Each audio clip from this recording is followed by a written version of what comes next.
সে বলবে আল্লাহ তোমার জান্নাতটা তুমি কত সুন্দর করে বানিয়েছো, আমি একটা নজর শুধু দেখতে চাই। জান্নাতের দরজার সামনে নিয়ে যদি আমারে বসিয়ে রাখো, দ্যাটস ইনাফ। আল্লাহ বললেন তুই না ওয়াদা করেছিস।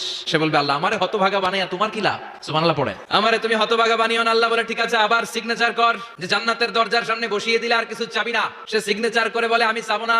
আল্লাহ বললেন জিব্রাইল বেচারারে ধরে জান্নাতের গেটের সামনে বসায় দে। এবার জান্নাতের গেটের সামনে বসে বসে জান্নাতের সৌন্দর্য দেখা শুরু করবে। সুবহানাল্লাহ। ওই হতভাগা লোকটা বলবে আল্লাহ এত সুন্দর জান্নাত তুমি বানালা, চোখ দিয়ে সৌন্দর্য দেখি, কান দিয়ে আওয়াজগুলো শুনি, হুর আর গেলমান হেঁটে বেড়ায়, এত সুন্দর জান্নাত চোখ দিয়ে দেখি ঢুকতে পারি না, আমারে কষ্ট দিয়ে তোমার কি লাভ?